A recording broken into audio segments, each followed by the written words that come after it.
கர்த்தருடைய பரிசுத்த நாமத்து மகிமைப்படட்டும். நம்முடைய தியானத்துக்காக இன்றைக்கு எடுத்துக்கொண்டதான வேத பகுதி லூக்கா சுவிசேஷம் 19ஆம் அதிகாரம் 26வது வசனம். லூக்கா சுவிசேஷம் 19ஆம் அதிகாரம் 26வது வசனத்தை வாசிப்போமா?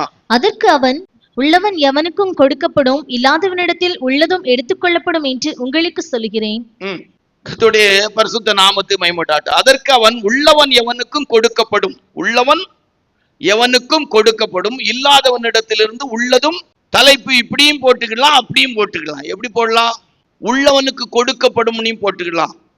நம்ம எடுத்திருக்க தலைப்பு என்னன்னா, இல்லாதவனுக்கு உள்ளதும் எடுத்துக்கொள்ளப்படும்.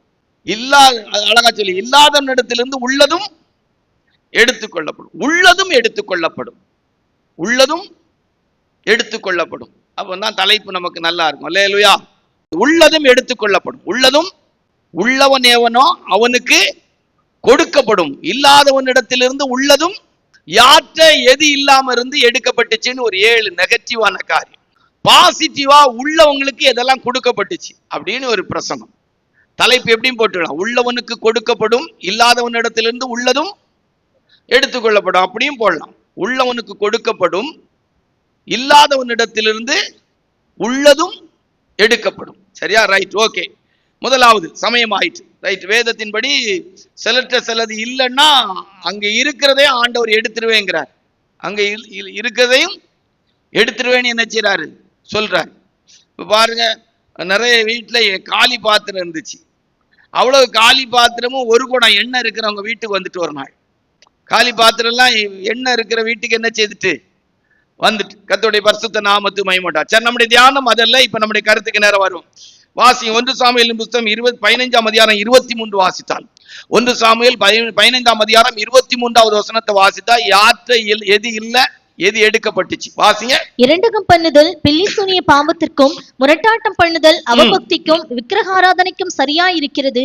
நீர் கர்த்தருடைய வார்த்தையை புறக்கணித்தபடியினாலே அவர் உம்மை ராஜாவா இராதபடிக்கு புறக்கணித்து தள்ளினார் என்றான். தேவனுடைய வார்த்தையை ஏற்றுக்கொள்ள முடியாத ஒரு அனுபவம் இருந்ததுனால, தேவனுடைய வார்த்தையை அவன் புறக்கணிக்கிறவனா இருந்ததுனால, தேவனுடைய வார்த்தையின் மேல் அவனுக்கு அன்பு இல்லாதனால், வேதம் சொல்லுது வேதத்தை நேசிக்கிறவர்களுக்கு மிகுந்த சமாதானம் உண்டு, வேதம் என்னுடைய மன மகிழ்ச்சி என்று சொல்லப்பட்டிருக்கு.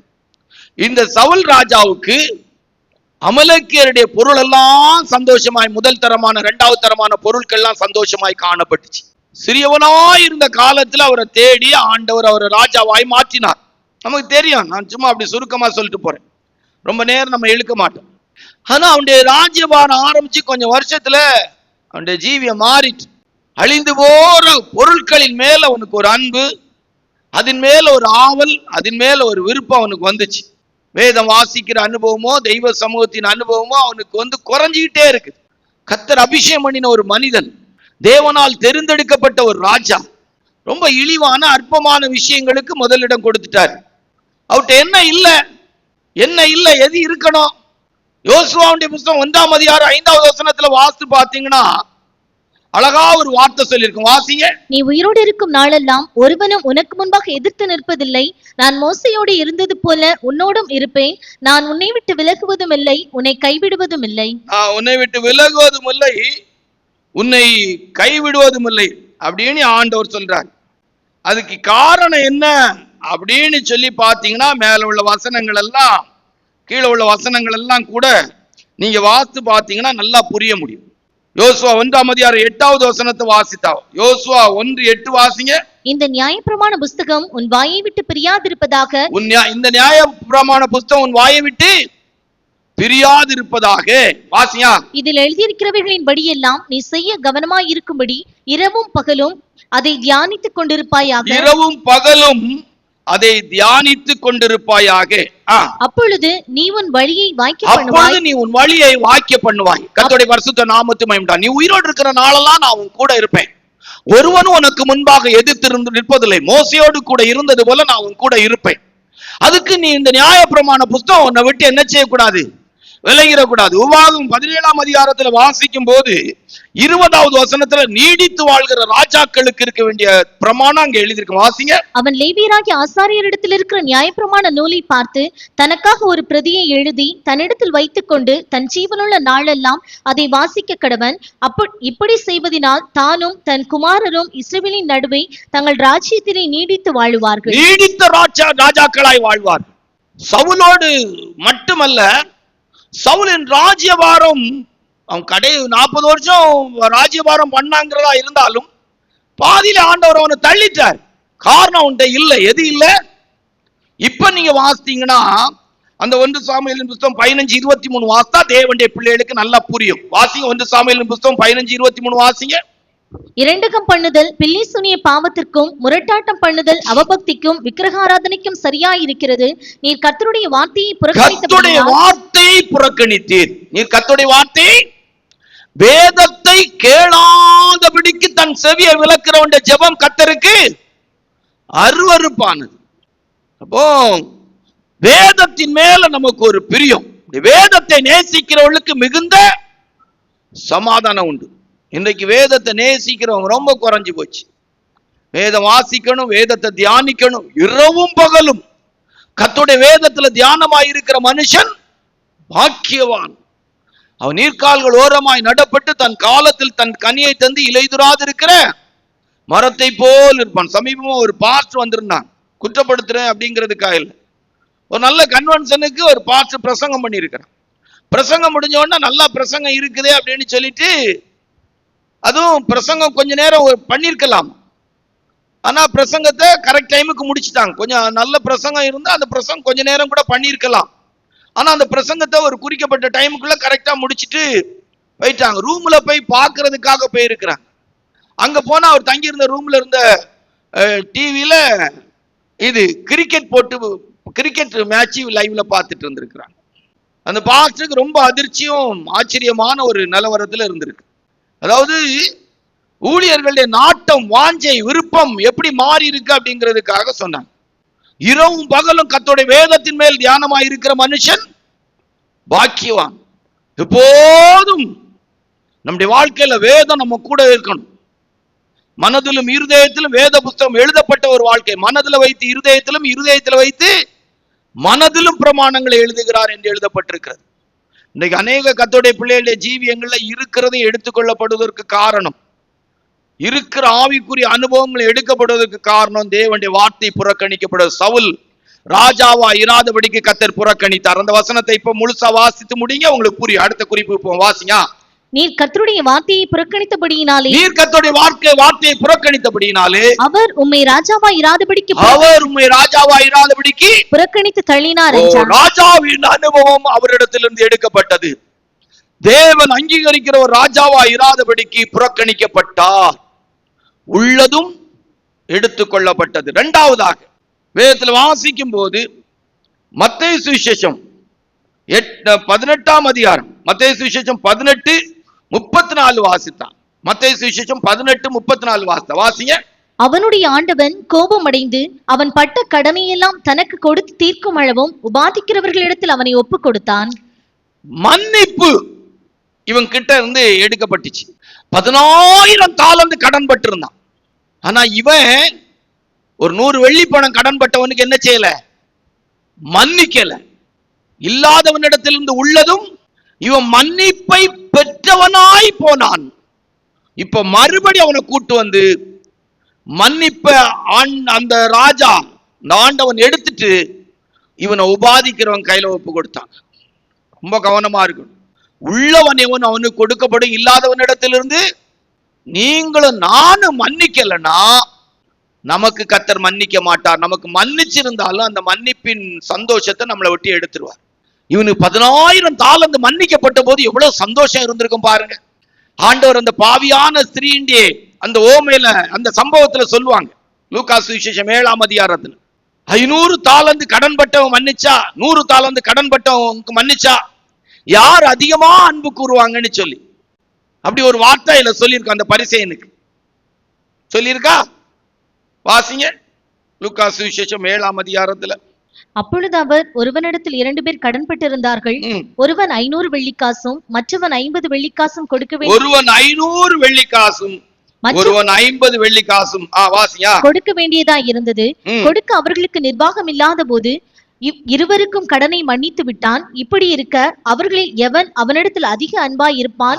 500 வெள்ளிக்காசு 50 வெள்ளிக்காசு. நான் 500 தாலந்து 100 தாலந்து இல்ல, 500 வெள்ளிக்காசு 50 வெள்ளிக்காசு. இந்த இடத்துல என்னன்னா 10,000 தாலந்து மன்னிக்கப்பட்டவனுக்கு எவ்வளவு ஒரு சந்தோஷத்துக்குரிய நிலவரம் இருந்திருக்கும். ஆனா அந்த சந்தோஷம் எல்லாம் அவனை விட்டு எடுக்கப்பட்டுச்சு. இல்லாதவனிடத்திலிருந்து உள்ளதும் பறித்துக் கொள்ளப்படும், எடுத்துக்கொள்ளப்படும். இன்னைக்கு நம்மில் சிலருக்கு மன்னிக்கக்கூடிய எண்ணமே கிடையாது, மன்னிக்கணுங்கிற எண்ணமே கிடையாது, வாஞ்சையே கிடையாது, விருப்பமே கிடையாது. எல்லா தெய்வ பிள்ளைகளுக்கும் மனத்தாழ்மையா சொல்றேன், நிபந்தனை இன்றி மன்னிக்க பழகுங்க. அல்லேலூயா. யாரையும் எந்த சூழ்நிலையிலும் மன்னி. அதுவும் மன்னிப்பு கேட்கிறாங்கன்னா உடனே மன்னிங்க. மன்னிப்பு கொடுக்கக்கூடிய குணம் நம்ம கிட்ட இல்லைன்னா நமக்கு கொடுக்கப்பட்ட மன்னிப்பை கர்த்தர் எடுத்துக் கொள்வார். உபாதிக்கிறவள்கிட்ட ஒப்பு கொடுத்து விடுவார். அல்லேலூயா. இன்னைக்கு குடும்பங்கள்ல புருஷன் மனைவி பிரச்சனைக்கு காரணம் மன்னிக்க முடியாத அனுபவம். பிள்ளைகள் பெற்றோருக்கு பிரச்சனை, மன்னிக்க முடியாத அனுபவம். எல்லா பிரச்சனைகளுக்கும் ஒரு முக்கியமான தீர்வு மன்னிப்பு தான். அல்லேலூயா. எல்லா பிரச்சனைகளுக்கும் ஆரம்பம் மன்னிக்க முடியாத அனுபவம் தான். ஆரம்பமும் முடிவும் எதுல இருக்குன்னா மன்னிப்பு தான். மன்னிக்க முடியாட்டா பிரச்சனை, மன்னிக்க முடிஞ்சா பிரச்சனை தீந்து. 10,000 தாலந்து கடன், அந்த ஆண்டவன் மன்னிக்கிறார், அவன் பிரச்சனை தீந்து. 100 வெள்ளி பணம் மன்னிக்கல, பிரச்சனை ஆரம்பம். அல்லேலூயா. அதனால உள்ளவன் எவன் அவனுக்கு கொடுக்கப்படும், இல்லாதவனிடத்திலிருந்து உள்ளதும். மன்னிக்கிற குணம் இல்லைன்னா கர்த்தர் நமக்கு தந்த மன்னிப்பை கூட நம்மிடத்திலிருந்து எடுத்து உபாதிக்கிற வேதனைக்குரிய இடத்துல கொடுத்துருவார். மூன்றாவது ரைட்டா, எஸ்தரின் புஸ்தகம் 1ஆம் அதிகாரம் 12-19 வாசித்தா. எஸ்தரின் புஸ்தகம் 1ஆம் அதிகாரம் 12-19 வாசிங்க. ஆனாலும் பிரதானிகள் மூலமாய் ராஜா சொல்லி அனுப்பின கட்டளைக்கு ராஜஸ்திரியாகிய வஸ்தி வரமாட்டேன் என்றாள். அப்பொழுது ராஜா கடும் கோபம் அடைந்து தனக்குள்ளே மூர்க்க வெறி கொண்டான். ராஜாவுக்கு சம்மதியாய் இருந்தால் வஸ்தி இனி ராஜாவாகிய அகாஸ்வேருவுக்கு முன்பாக வரக்கூடாது என்றும், அவளுடைய ராஜ மேன்மையை அவளை பார்க்கிலும் உத்தமையாகிய மற்றொரு ஸ்திரீக்கு போதும், இல்லாத உள்ளிடத்திலிருந்து உள்ளதும் எடுத்துக்கொள்ளும். இங்க என்ன, ராஜாவின் வார்த்தைக்கு அவளுக்கு கீழ்ப்படிய முடியல, அந்த வார்த்தையை ஏற்று நடக்க முடியல. அந்த வசனத்துல அழகா சொல்லியிருக்கோம். 12வது வசனத்தை ஒருக்கா கூட வாசிங்க. ஆனாலும் பிரதானிகள் மூலமாய் ராஜா சொல்லி அனுப்பின கட்டளைக்கு ராஜஸ்திரியாகிய வஸ்தி வரமாட்டேன் என்றாள். வரமாட்டேன், மாட்டேன், முடியாது. நம்ம அநேகருக்கு இந்த நாட்கள்ல இருக்கிற ஒரு வார்த்தை மாட்டேன், முடியாது. கூட்டங்களுக்கு வரமாட்டேன், முடியாது, நேரம் இல்லை. ராஜா கூப்பிட்டான் வாங்கன்னு சொல்லி. இன்றைக்கு அநேக கர்த்தருடைய பிள்ளைகளுக்கு உபவாச ஜெபத்துக்கு வர முடியல, காத்திரு கூட்டத்துக்கு வர முடியல, வேத பாட கூட்டத்துக்கு வர முடியல, வர முடியாது, வர முடியாது. வீட்டுல சும்மா இருந்தா கூட சிலருக்கு வர முடியலங்க, வர முடியல, முடியாது. ராஜ மேன்மை போய் பறிப்போனது. இல்லாதவனிடத்திலிருந்து உள்ளதும் எடுத்துக்கொள்ளப்படும். வஸ்தியுடைய ராஜ மேன்மை பறிக்கப்பட்டது. அருமையாய் தேவனுடைய சமூகத்துக்கு வரும்படி அழைக்கப்பட்ட தேவனுடைய பிள்ளைகளே, இன்றைக்கு நம்முடைய ஆவிக்குரிய ஜீவியத்துல ரொம்ப கவனமா, ரொம்ப ஞானமா நடந்து கொள்ளணும். அன்றைக்கு ஆகாசோர் ராஜா வஸ்திக்கு ஒரு அழைப்பு கொடுத்து கூப்பிட்ட போது வர முடியாது என்று சொன்னாள். அவன் நினைக்கல ராஜ மேன்மை போய்விட வேண்டும். நம்முடைய வாழ்க்கையிலும் கர்த்தருடைய சமூகத்துக்கு வருவது, ஜெபிப்பது, தேவனை தேடுவது, தேவனுக்குரிய காரியங்களிலெல்லாம் கர்த்தர் நமக்கு சமயத்தை கொடுக்கும் போதெல்லாம் முடியாது, மாட்டேன் என்கிற விதத்தில் இருக்கவே கூடாது. லோத்து அப்படியல்ல, ஆண்டவரே மலைக்கு ஓடி போக முடியாது என்று சொன்னார், முடிஞ்சு. இங்கே வஸ்தி வர முடியாது, வரமாட்டேன் என்கிற விதத்திலே கீழ்ப்படியாமை காட்டின போது அவளுக்கு இருந்த ராஜ மேன்மை எடுக்கப்பட்டது, தள்ளப்பட்டாள். அப்ப மூன்றாவது உள்ளதும் எடுத்துக்கொள்ளப்படும். யாருக்கு? கீழ்ப்படியாமை உள்ளவர்களாய், முடியாது, மாட்டேன் என்று சொல்லக்கூடிய இடத்திலே ஜீவிக்கிற ஜனங்களுக்கு தேவன் வைத்திருக்கிற அழைப்பின் அடிப்படையில் தெரிந்து கொள்ளுதலின் அடிப்படையில் இருக்கிற ராஜ்ய மேன்மை. எவர்களை முன்குறித்தாரோ அவர்களை அழைத்திருக்கிறார், எவர்களை அழைத்தாரோ அவர்களை நீதிமான்களாக்கி இருக்கிறார், எவர்களை நீதிமான்களாக்கினாரோ அவர்களை மகிமைப்படுத்தி இருக்கிறார் என்று சொன்ன அந்த மகிமைப்படுத்தலின் மேன்மை நம்முடைய வாழ்க்கையில ஒரு குறிக்கப்பட்ட வளர்ச்சிக்கு மேல நாம முடியாது மாட்டேன் என்கிற இடத்துல கீழ்ப்படியாமை உடையவளாய் நாம் வாழ்வோமானால் நம்முடைய ஜீவியத்தில் ராஜ மேன்மையை நாம் இழந்து விடுவோம். அல்லேலூயா. 4, உள்ளதும் யாரிடத்திலிருந்து எடுக்கப்பட்டது? மத்தேயு சுவிசேஷம் 25, 24, 25, 28. மத்தேயு சுவிசேஷம் 25, 24, 25, 28 வாசித்தா. மத்தேயு சுவிசேஷம் 25, 24, 25, 28 வாசிங்க. ஒரு தாலந்தை வாங்கினவன் வந்து, ஆண்டவனே, நீர் விதைக்காத இடத்தில் அறுக்கிறவரும் தெளிக்காத இடத்தில் சேர்க்கிறவருமான கடினமுள்ள மனுஷன் என்று அறிவேன். ஆகையால் நான் பயந்து போய் உமது தாலந்தை நிலத்தில் புதைத்து வைத்தேன். இதோ உம்முடையதை வாங்கிக் கொள்ளும் என்றான். 28. அவனிடத்தில் இருக்கிற தாலந்தை எடுத்து 10 தாலந்துள்ளவனுக்கு கொடுங்கள். போதும். இப்ப என்ன? தாலந்த புதைச்சு வச்சா அவ்வளவுதான், உள்ளதும் எடுத்துக்கொள்ளப்படும். ஒரு தாலந்த புதைச்சு வச்சா உள்ளதும். சிலருக்கு சில கிருபைகளை கர்த்தர் கொடுத்திருப்பார். சிலருக்கு சும்மாவே ஒரு நாள் 2 நாள் உபவாசம் எடுக்கக்கூடிய கிருபை, அந்த ஆசீர்வாதம் இருக்கும். சிலருக்கு எப்போதும் ஸ்தோத்திரம் பண்ணிட்டு இருக்கிற ஒரு கிருபை இருக்கும், துதி நாடர். அது சிலருடைய வாழ்க்கையில் இருக்கு. எப்பவும் ஸ்தோத்திரம் பண்ணிக்கிட்டே இருப்பாங்க சிலருடைய வாழ்க்கையில். சிலர் எப்பவும் உறங்கிக்கிட்டே இருப்பாங்க, அதுவும் ஒரு கிருபை தான். அது எல்லாருக்கும் முடியாது. தாளந்த புதைச்சு வைக்க கூடாது. தாளந்த புதைச்சு வச்சா உள்ளதும். சில தெய்வ பிள்ளைகளுக்கு தெய்வ சமூகத்துக்கு வர்ற ஒரு தாளந்து இருக்கு. கூட்டம் ஆரம்பிச்ச உடனே சிலர் வந்துருவாங்க. சிலருக்கு கூட்டம் ஆரம்பிச்சு பாதியில வரக்கூடிய கிருபை இருக்கும், தப்பு இல்லை. சிலருக்கு முடிகிற நேரம் வரக்கூடிய கிருபை இருக்கும், அதையும் தப்புன்னு நம்ம என்ன சொல்ல முடியாது. சிலருக்கு ஆரம்பிக்கிற அந்த சமயத்துல வந்தாதான் அவங்களுக்கு ஆத்மாவில் ஒரு திருப்தி இருக்கும். ஆமா, ஆராதனை ஆரம்பிக்கினா முதல்ல வந்துடணும் அவங்களுக்கு. அது ஒரு தாளந்து, அது ஒரு கிருபை. எல்லாரும் நினைச்ச உடனே வந்துட முடியாது. அல்லேலூயா. சிலருக்கு அந்த கிருபை இருக்கும், சாகும் வரைக்கும் அந்த கிருபை அவங்கள விட்டு எடுக்க முடியாது, அப்படி ஒரு கிருபை இருக்கும். ஆனா அந்த தாளந்த புதைச்சிட்டா இவனுக்கு திறமை இருக்குன்னு தெரிஞ்சுதான் ஒரு தாளந்த கொடுத்தது. அல்லேலூயா. ஆனா அவன் புதைச்சான், அவங்க கிட்ட இருந்து எடுக்கப்பட்டுட்டு.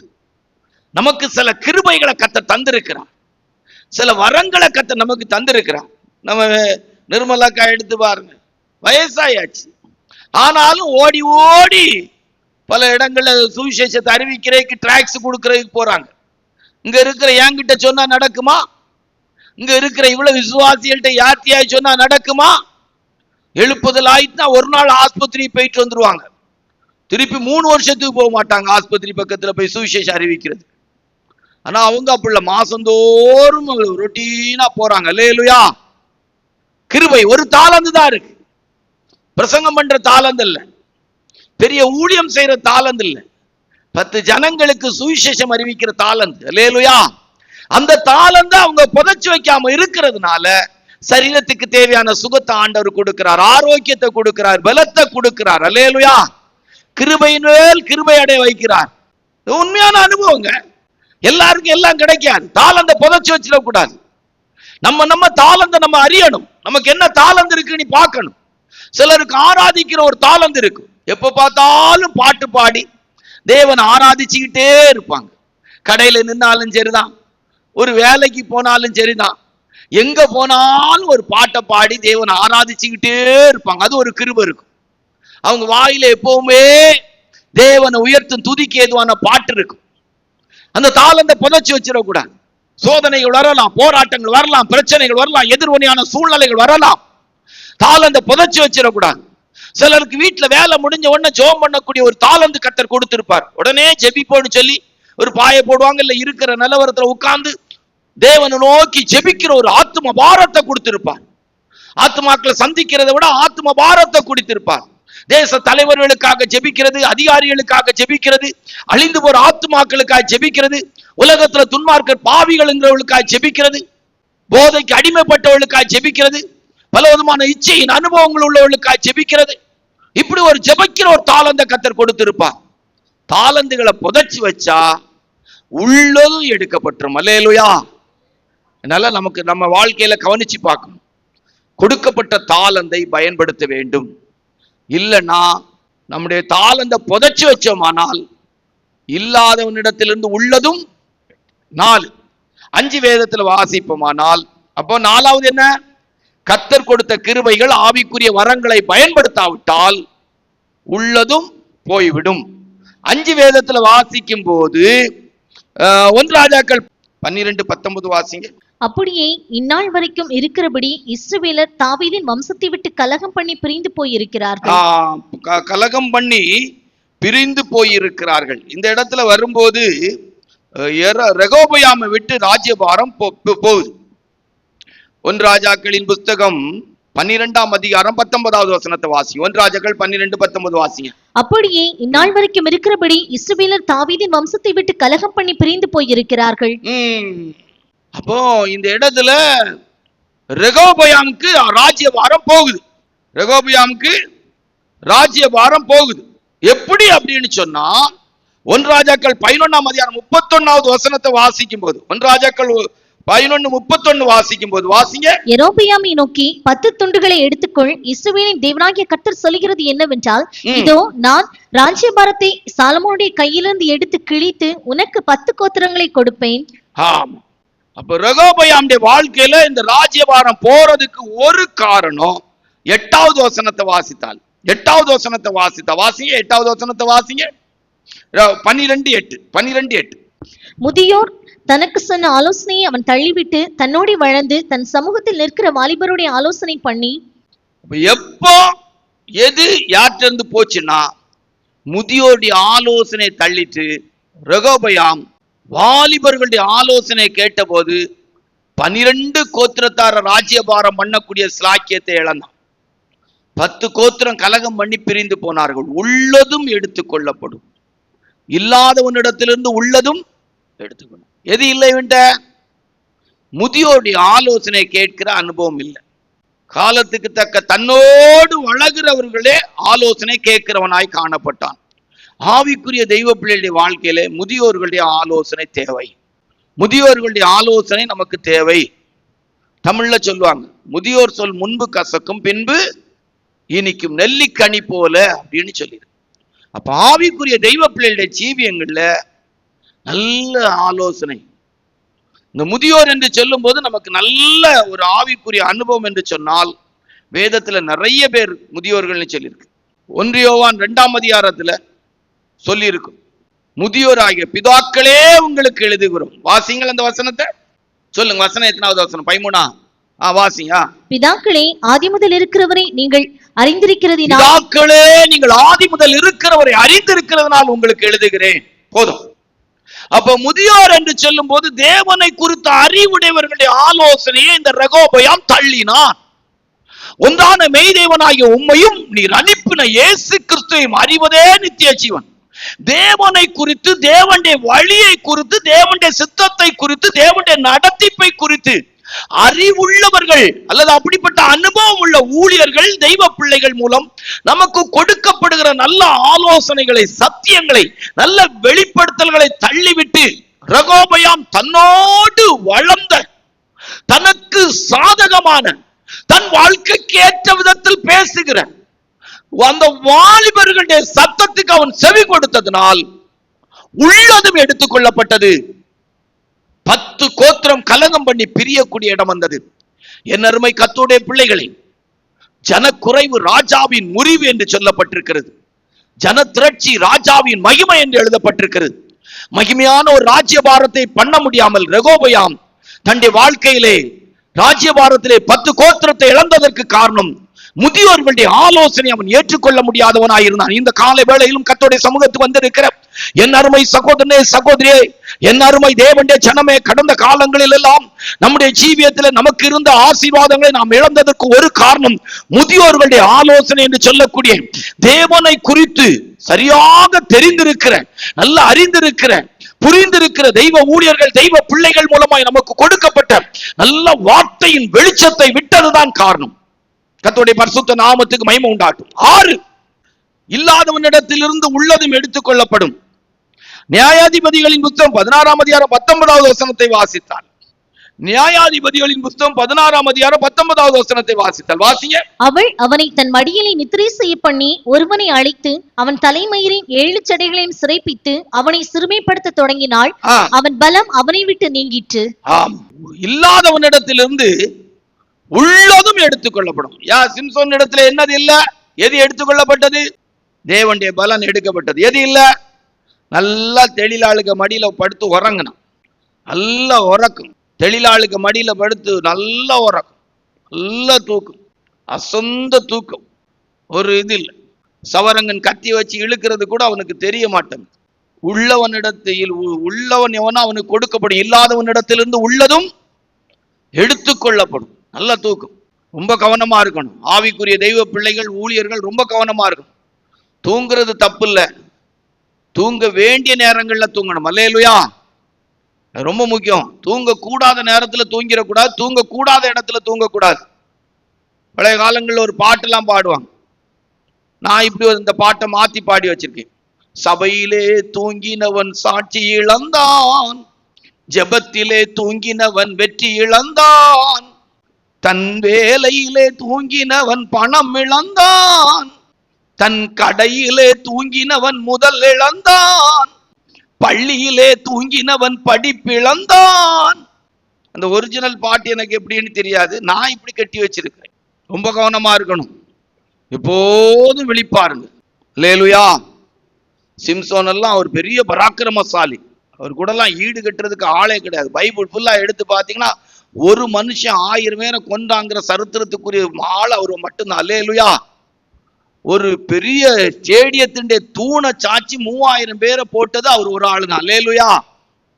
எனக்கெல்லாம் அவரை பார்த்தா அவருடைய வாழ்க்கையில இந்த அனுபவங்கள்லாம் ஒரு பெரிய தெய்வீக பலத்துல இருந்துச்சு. ஆனா இந்த பலன் இழக்கப்படுவதற்கு காரணம் என்னன்னா, தெளிலாளின் மடியில் தூக்கம். அல்லேலூயா. இன்னைக்கு அநேக ஊழியர்கள் தங்களுடைய வாழ்க்கையில் இருந்த கிருபைகள், அபிஷேகங்கள், ஆவிக்குரிய மேன்மைகள், வல்லமைகளை, அபிஷேக ஆவியானுடைய நிறைவுகளை இழந்திருக்க காரணம் அநேகருக்கு செல்போன். நேரம் போறது தெரியாம செல்போனை நோண்டிக்கிட்டே இருக்கு. ரீல்ஸ் பாக்குறது, ஷார்ட்ஸ் பாக்குறது, யூடியூப்ல பாக்குறது, அதை பாக்குறது, எக்ஸ் வலைத்தளம், அது இது, வாட்ஸ்அப்ல சாட் பண்றது. நான் பாக்குறேன் சில வியாபார கடைகள் ரோட்ல பிளாட்ஃபார்ம்ல போட்டுக்க கூட ஆள் வருதான்னு பார்க்கல, செல்லே நோண்டிக்கிட்டு இருக்கிறான். நீங்க கவனிச்சு பாருங்க. பார்த்திருக்கீங்களா? கடை ரோட்ல போட்டிருப்பாங்க. 4 பேர் ரோட்ல போறவங்கள வாங்க அல்லது முகம் கொடுத்து பார்த்து சிரிச்சு வாங்க கூப்பிட்டு வியாபாரம் பண்றதுக்கு பதிலா அந்த ரோட்டோரத்தில் இருக்கிற ஒரு சேர்ல, ஏதோ ஒரு உண்ட சேர்ல உட்கார்ந்து அப்பமும் செல்ல தான் நோண்டிட்டு இருக்கிறான். தொழில் எப்படி நடக்கும்? எப்படி நடக்கும்? ஆஸ்பத்திரிக்கு போனா ஆஸ்பத்திரியில நோயாளி உள்ள இருக்கும் போது கூட, நோயாளியுடைய குடும்பம் பரிதாபத்தில் இருக்கக்கூடிய நேரம் கூட அந்த செல்ல நோண்டி கேம் ஆடிட்டு இருக்கிறாங்க. யோசித்து பார்த்தா எனக்கு பரிதாபமா இருக்கு. இந்த சிம்சோன் தன்னுடைய பலத்தை இழந்தார். அவங்ககிட்ட என்ன இல்லைன்னா, விழித்திருக்க வேண்டிய நேரத்துல நல்ல தூக்கம்.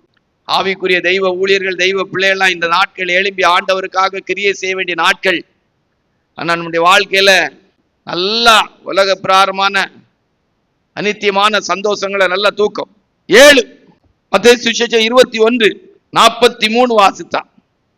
21:43, ரோமர் 11:12 வாசிங்க. ஆகையால் தேவனுடைய ராஜ்யம் உங்களிடத்திலிருந்து நீக்கப்பட்டு அதற்கேற்ற கனிகளை தருகிற ஜனங்களுக்கு கொடுக்கப்படும். எழுத்தின்படியே யூதர்கள் இஸ்ரவேலரிடத்திலிருந்து தெய்வ ராஜ்யம் நீக்கப்பட்டு புறஜாதிகளுக்கு கொடுக்கப்பட்டது. கர்த்தர் சொந்தத்தில் வந்தார், சொந்தம் அவரை புறக்கணித்தது. எது இல்லைன்னா, யூதர்கள் இஸ்ரவேலருக்கு எது இல்லை, எது எடுக்கப்பட்டுச்சுன்னா, பரலோக ராஜ்யத்தின் மேன்மையான ராஜ்யத்துக்குரிய ஸ்லாக்கியம் அவங்களை விட்டு எடுக்கப்பட்டுச்சு. காரணம் என்னன்னா, அவங்களுடைய வாழ்க்கையில் ஆண்டவரை ஏற்றுக்கொள்ளுகிற அனுபவம் இல்லை. அல்லேலூயா. அவங்களுக்கு பாரம்பரியமான நியாய பிரமாணம் இருந்தது, சட்ட திட்டங்கள் இருந்தது, பரிசேயர், வேதபார், நியாய சாஸ்திரிகள் என்கிற அனுபவங்கள்ல பிரதான ஆசாரியர்கள் என்கிற முறைமைகள் இருந்துச்சு. ஆனால் அந்த முறைமைக்கெல்லாம் காரணராய் இருக்கிற ஆண்டவராய் இயேசுவை ஏற்றுக்கொள்ளக்கூடிய அனுபவம் இல்லை. இவர்தான் வரப்போகிற மெசியா என்று சொல்லி அவளால் அங்கீகரிக்க முடியவில்லை. ஸ்தானங்களுக்காக போட்டி பொறாமையுடையவளாய் காணப்பட்டார்கள். அவளிடத்திலிருந்து தெய்வ ராஜ்யமே நீக்கப்பட்டு விட்டது. சீயோன், எருசலேம் என்று சொல்லக்கூடிய கர்த்தருடைய வருகைக்குரிய அந்த பெரிய ஸ்லாக்கியத்திலே யூதர்கள் இஸ்ரவேலருக்கு இடமில்லாத நிலவரம் ஆகிவிட்டது. என் அருமை தேவனுடைய ஜனமே, உள்ளவன் எவன் அவனுக்கு கொடுக்கப்படும், இல்லாதவனிடத்திலிருந்து உள்ளதும் எடுத்துக்கொள்ளப்படும். அன்றைக்கு இருந்த யூதர்கள் ஆண்டவரை கொலை செய்தார்கள் என்று சொல்லி வேதம் சொல்லு. பொறாமையினால் கொலை செய்தார்கள். இன்றைக்கு வரைக்கும் அவருடைய வாழ்க்கையில எழுத்தின்படியான இஸ்ரவேலருக்கு, யூதர்களுக்கு தெய்வ ராஜ்யம் என்று சொல்லக்கூடிய அந்த பரலோக ராஜ்யத்தின் மேன்மையான இடமாகிய சீயோன் எருசலேமுக்கு போகிற ஸ்லாக்கியம் அவர்களை விட்டு எடுக்கப்பட்டு விட்டது. அது புறஜாதிகள் என்று சொல்லக்கூடிய ஜனங்களுக்கு கொடுக்கப்பட்டிருக்கிறது. ரோமருக்கு எழுதின நிருபம் 11ஆம் அதிகாரத்தில் 12வது வசனத்தை வாசிக்கும் போது பரிசுத்த பவுல் அவர்கள் அதை அழகாக எடுத்து எழுதுகிறார். வாசியுங்கள். அவர்களுடைய தவறு உலகத்திற்கு ஐஸ்வர்யமும் அவர்களுடைய குறைவு புறஜாதிகளுக்கு ஐஸ்வர்யமுமாய் இருக்க அவர்களுடைய நிறைவு எவ்வளவு அதிகமாய். நல்ல ஒலிவ மரத்தில் இருந்து வெட்டப்பட்டார்கள், முறிக்கப்பட்டார்கள். அவர்களுடைய தவறு இன்றைக்கும் எதையோ மேன்மை பாராட்டி இயேசு கிறிஸ்து புறக்கணிக்கப்பட்டிருக்கிறார். சிலருடைய வாழ்க்கையிலே, சில சபைகளிலே, சில ஸ்தாபனங்களிலே. நாங்க சிஎஸ்ஏ, நாங்க ஆர்சி, நாங்க பெந்தகோஸ்து, நாங்க டிபிஎம், நாங்க ஐபிசி, நாங்க புல் காஸ்பல், நாங்க கிருபாசனம், நாங்க சர்ச் ஆஃப் காட், நாங்க இப்படிதான் இருப்போம். பிரமாணம் ஞானஸ்தானம் நாங்க எடுக்க மாட்டோம். முழுக்க ஞானஸ்தானம் எங்களுக்கு தேவையில்லை. பரிசுத்த ஆவியானோட அபிஷேகம் அந்நிய பாஷையோட தேவையில்லை. இரு பெந்தகோஸ்து மார்க்கத்துல ஒரு ஐக்கியம் வச்சிருப்பாங்க ஜெபம் பண்றதுக்காக. ஜெபம் பண்றது, ஏன்னா பெந்தகோஸ்துக்கார பாஸ்டர்ஸ் தான் அவங்களுக்காக ஜெபம் பண்ணுவாங்க. ஜனங்கள் ஜெபம் பண்ணுவாங்க மாட்டாங்க. பெந்தகோஸ்து பாஸ்டர்ஸ் ஜனங்களும் தான் ஜெபம் பண்ணுவாங்க. அவங்க போற ஸ்தாபனங்கள்ல, அவங்க போற சர்ச்சுகள்ல அப்படி ஜெபம் பண்ண ஆள் இருக்காது. ஆனா அவங்களுக்கு தான் அவங்க முதலிடம் கொடுத்து வச்சிருப்பாங்க. அதுதான் அவங்களுக்கு முக்கியம். ஒரு நாள் வரும், அன்னைக்கு இல்லாதவனிடத்திலிருந்து உள்ளதும் எடுத்துக்கொள்ளப்படும். 7 பேர்ட்ட உள்ளதும் எடுத்துக்கொள்ளப்பட்டதை பார்த்தோம். சவுலினிடத்திலிருந்து அவனுடைய ராஜ்யபாரம் எடுக்கப்பட்டது. மன்னிப்பு கொடுக்காத 10,000 தாலந்து மன்னிக்கப்பட்டவனுக்கு அந்த மன்னிப்பு எடுக்கப்பட்டது. வஸ்தியினுடைய கீழ்ப்படியாமையினால் ராஜமேன்மை எடுக்கப்பட்டது. தாளந்த புதைச்சி வச்சவன்ட்டு தாளந்து எடுக்கப்பட்டது. ரெகோபயாம் வாலிபர்களுடைய ஆலோசனை கேட்டதுனால ராஜ்யபாரம் பிரிக்கப்பட்டு 10 கோத்திரம் இஸ்ரவேல் என்று ஒரு தனி ராஜ்யமாய் மாறினது. சிம்சோனுடைய வாழ்க்கையில மடியில கிடந்து உறங்கினதுனால தேவனுடைய பலத்தை அவன் இழந்தான். அவனிடத்தில் உள்ள தெய்வ பலத்தை இழந்தான். யூதர்கள் இஸ்ரவேலர் என்று சொல்லக்கூடியவர்கள் ஆண்டவராய் இயேசப்பாவை புறக்கணித்ததினால், ஏற்றுக்கொள்ள மனமற்றவர்களாக காணப்பட்டதனால் அவர்களுக்கு பரலோகத்தின் மேன்மையான இடம் மறுக்கப்பட்டு கனி கொடுக்கிற ராஜ்யம், தெய்வ ராஜ்யம் அவளிடத்திலிருந்து எடுக்கப்பட்டது. கர்த்தருடைய பரிசுத்த நாமத்துக்கு மகிமை உண்டாகட்டும். உள்ளவன் எவனோ அவனுக்கு கொடுக்கப்படும். யாரிடத்துல எது இருந்து எது கொடுக்கப்பட்டுச்சு ரொம்ப சுருக்கமா பார்த்து முடிச்சிடும். ரொம்ப ஒண்ணு நம்ம இழுத்துட்டு போக மாட்டோம். இன்னும் ஒரு மணி நேரம் வேணா பிரசங்கம் பண்ணக்கூடிய வாய்ப்பு இருக்கும். யாத்ராகமம் 2ஆம் அதிகாரம் 11-12 வாஸ்தா. யாத்ராகமம் 2ஆம் அதிகாரம் 11-12 கரெக்டா 1:30க்கு முடிச்சிடும். வாசிங்க. மோசே பெரியவனான காலத்தில் அவன் தன் சகோதரரிடத்தில் போய் அவர்கள் சுமை சுமக்கிறதை பார்த்து தன் சகோதரராகிய எபிரேயரில் ஒருவனை ஒரு எகிப்தியன் அடிக்கிறதை கண்டு அங்கும் இங்கும் பார்த்து ஒருவரும் இல்லை என்று அறிந்து எகிப்தியனை வெட்டி அவனை மணலிலே புதைத்து போட்டான். கர்த்தருடைய பரிசுத்த நாமத்துக்கு மகிமை உண்டாகட்டும். யாத்ராகமம் 4ஆம் அதிகாரம் 4வது வசனத்தை வாசித்தா. யாத்ராகமம் 4:4 வாசித்தா. வாசிய. அப்பொழுது கர்த்தர் மோசேயை நோக்கி உன் கையை நீட்டி அதன் வாலை பிடி என்றார். அவன் தன் கையை நீட்டி அதை பிடித்த போது அது அவன் கையிலே கோலாய். உள்ளவன் எவனோ அவனுக்கு கொடுக்கப்படும். மோசேக்குள்ள என்னெல்லாம் இருந்துச்சு அப்படிங்கறத பார்க்க போறோம். உள்ளவன் எவனோ அவனுக்கு கொடுக்கப்படும். வளர்ந்து வரான். எகிப்தின் அரண்மனையில வளரும். பார்வோனுடைய குமாரத்தீனி வளர்க்கப்படுறான். ஒரு எகிப்தியனாவே வளர்க்கப்படுறான். ஆனா அவனுக்குள்ள என்ன இருந்துச்சு அப்படின்னா ரொம்ப நல்ல விஷயங்கள்லாம் இருந்துச்சு. எபிரேயர்கள் நிருபத்துல வாசிக்கும் போது, எபிரேயர்கள் நிருபம் 11ஆம் அதிகாரத்திலிருந்து 29, 11ஆம் அதிகாரம் 24 29 வரைக்கும் வாஸ்தா. அவனுக்குள்ள எகிப்தின் அரண்மனையில நல்ல சாப்பாடு கொடுத்து எகிப்தின் சாஸ்திரங்கள் எல்லாம் கற்றுக் கொடுத்து அவனை வளர்க்கிறாங்க. ஆனா அவன் பார்வோனுடைய குமாரத்தின் மகன் எனப்படுவதை வெறுத்தான். அல்லேலூயா. அவனுக்குள்ளே நான் ஒரு எகிப்தியன் என்கிற இடமே இருக்கக்கூடாது. எகிப்தியன் வாழ்க்கையை அவன் வெறுத்தான். தான் ஒரு எகிப்தியன், பார்வோனுடைய குமாரத்தின் மகன் என்பதை வெறுத்தான். ஆண்டவர் இயேசுப்பா சொல்லும் போது சொல்ல, நான் உலகத்தார் அல்லாதது போல அவர்களும் உலகத்தார் அல்ல, நீங்களும் உலகத்தார் அல்ல. இன்றைக்கு பெந்தகோஸ்தே மார்க்கத்துல மெனிமோர் ஊழியக்காரங்க, அதிகமான ஊழியக்காரங்க உலகத்தாரா வாழ்றாங்க. அவன் எகிப்தின் சாஸ்திரங்களை கற்று தேர்ந்து பார்வோனுடைய குமாரத்தின் மகனாகவே வளர்க்கப்படுறான். ஆனா அவனுக்குள்ள ஒண்ணு இருக்குது, நான் பார்வோனுடைய குமாரத்தின் மகன் அல்ல. அல்லேலூயா. வெறுத்தான், உலகத்தின் காரியங்களை வெறுத்தான். இன்னைக்கு தெய்வ ஜனங்களுக்கு சிலதை வெறுக்கவே முடியல. ஒரு கொலுசு போடுறத வெறுக்க முடியல. சிங்கிணி போட்டுக்கிட்டு சங்குனி என்ன ஆட்டம் ஆடுறாங்கப்பா, ஆச்சரியமா இருக்கு. ஒரு காலு கொலுசு போடுறத கூட வெறுக்க முடியல. எப்படி சொல்லி கொடுக்கிறது? பார்த்தா பெந்தகோஸ்துக்காரங்க, பக்கா பெந்தகோஸ்துக்காரங்க. அப்ப நம்ம அதுல ஒண்ணும் சொல்றதுக்கு இல்லை. அது குரான் நம்ம சொல்ல முடியாது. பார்வோனுடைய குமாரத்தின் மகன் எனப்படுவதை வெறுத்து இன்னைக்கு இருக்கிற கிறிஸ்தவ உலகத்துல பெந்தகோஸ்தே ஊழியக்காரர்களுக்கு நிறைய விஷயம் உலகத்தார் ஒட்டிதான் இருக்கிறாங்க. நம்ம எப்பவும் பேசுறதுனால அதை இப்ப பேசிட்டு போக விரும்பல. உலக பிரகாரமான ஸ்டைலு, உலக பிரகாரமான வாழ்க்கை. வேதத்துல வாசிக்கும் போது அவன் பாவ சந்தோஷத்தை அனுபவிக்கதை தெரிந்து கொள்ளவில்லை அப்படின்னு சொல்லியிருக்கும். தெய்வ ஜனத்தோடு துன்பப்படுவதை தெரிந்து கொண்டான். மோசேக்குள்ள அநித்தியமான பாவ சந்தோஷங்களை விட தெய்வ ஜனங்களோடு துன்பப்படுவதை தெரிந்து கொண்டான். அந்த வசனத்தை வேணா நீங்க வாசிங்க, அப்பதான் உங்களுக்கு புரியும். வாசிங்க. அநித்தியமான பாவ சந்தோஷங்களை அனுபவிப்பதை பார்க்கிலும் தேவனுடைய ஜனங்களோட துன்பத்தை அனுபவிப்பதையே தெரிந்து கொண்டு, அவனுடைய தெரிந்தெடுப்பு அவனுக்குள்ள இருந்துச்சு, துன்பத்தை தெரிந்து கொண்டான். வேதத்துல எல்லாம் வாசிக்கும் போது விருந்து வீட்டுக்கு போறதை விட துக்க வீட்டுக்கு போறது நல்லதுன்னு எழுதியிருக்கு. வாழ்க்கையில அவனுடைய லைஃப்ல எகிப்தின் சந்தோஷம், பாவ சந்தோஷத்தை விட தெய்வ ஜனங்களோடு துன்பப்படுகிறத தெரிந்து கொண்டார். சத்தியத்துக்காக இன்னைக்கு பாடுபடுகிறத தெரிந்து கொள்ள முடியல. என் மாமியார் அப்படி சொல்லி விடுவாங்க, என் குடும்பத்தார் அப்படி சொல்லி விடுவாங்க, அவங்க அப்படி சொல்லி விடுவாங்க, என் மாப்பிள்ளை வீட்டுக்காரங்க அப்படி நினைப்பாங்க. சாக்கு போக்கு. மோசே அப்படியெல்லாம் சாக்கு போக்கு சொல்லலைங்க, துன்பப்படுவதை தெரிந்து கொண்டார். கர்த்தருடைய பரிசுத்த நாமத்து மகிமை உண்டாட்டும். வேதத்துல வாசிக்கும் போது அவனுடைய லைஃப்ல எகிப்தின் பொக்கிஷத்தை விட நிந்தைய பாக்கியமா நினைச்சிருக்கான். எகிப்தின் பொக்கிஷங்களை விட நிந்தையின் வாழ்க்கையை பாக்கியமா நினைச்சிருக்கான். ரொம்ப நல்லா இருக்கும். அந்த வசனம் எல்லாம் வாசித்து பார்த்தீங்கன்னா, எகிப்தின் பொக்கிஷங்களை விட தேவனுடைய நாமத்தின் கிறிஸ்துவின் நிமித்தம் எழுதியிருக்கும். ஏசப்பாவின் நிமித்தம் வர்ற நிந்த அவனுக்கு பாக்கியமா இருந்திருக்கு.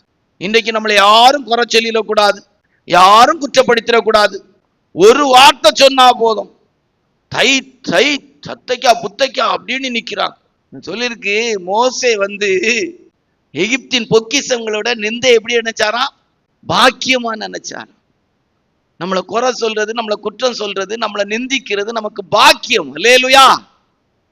அப்போஸ்தலர்கள்லாம் ஆண்டவருடைய நாமத்தின் நிமித்தம் நிந்திக்கப்பட்டதை சந்தோஷமா எடுத்துக்கிட்டாங்க. இன்னைக்கு தங்களுடைய நேம பாதுகாக்க நினைக்கிறாங்க. சொல்லட்டு, என் நாமத்தின் நிமித்தம் உங்களை நிந்தித்து துன்பப்படுத்தி பலவிதமான தீமையான மொழிகளை உங்கள் பேரில் பொய்யாய் சொல்வார்கள், ஆனால் சந்தோஷப்பட்டு களி கூறு. மோசேட்ட என்ன இருந்துச்சு? நிந்தையை பாக்கியமா நினைத்தார். எதை பாக்கியமா நினைத்தார்? எகிப்தின் பொக்கிஷங்கள் இல்ல, என்கிட்ட பணம் இருக்கு, பொருள் இருக்கு, அது இருக்கு, இதெல்லாம் அதெல்லாம் எடுக்கல. நிந்தை இல்லை, அத பாக்கியமா நினைச்சார். அல்லேலூயா. நான் ஒரு ஏழை, அப்படி ஒரு பாக்கியமா நினைச்சார். கர்த்தருடைய பரிசுத்த நாமத்து மகிமை உண்டாகட்டும். அவருடைய வாழ்க்கையில எபிரேயர் 11:27 வாசித்து பார்த்தா, விசுவாசத்தினால உண்டாகிற உறுதியும் தைரியம் இருந்துச்சு.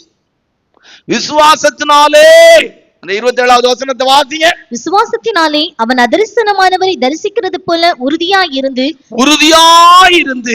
ராஜாவின் கோபத்துக்கு பயப்படாமல் எகிப்தை விட்டு போனான். ஆமா, உறுதியும் தைரியமும் இருந்துச்சு. மோசே ஆண்டவர் 6 லட்சம் புருஷர்களை மீட்டு கானானை நோக்கி பயணம் நடத்துறதற்கு ஒரு பெரிய தலைவனாய், ஒரு பெரிய இரட்சகனாய் கர்த்தர் மோசேயை தெரிந்தெடுத்து செயல்படுத்துவதற்கு காரணம் மோசேக்குள்ளே விசுவாசத்தினால் உண்டாகிற உறுதியும் தைரியமும் இருந்துச்சு. உம்மை உறுதியாய் பற்றி கொண்ட மனதை உடையவன் உண்மையை நம்பி இருக்கிறபடியால் நீர் அவனை பூர்ண சமாதானத்துடன் காத்திக் கொள்ளுவீர். நீதிமான் சிங்கத்தை போல தைரியமாய் இருப்பான். போறதுக்கு மட்டும்தான் அரண்டு நின்னார். ஆண்டவர் அழைச்சி அனுப்பும் போது போன பிற்பாடு எகிப்துல பார்வோனின் ஜனத்தை ஒரு போட்டு விளையாடி தள்ளிட்டார். அல்லேலூயா.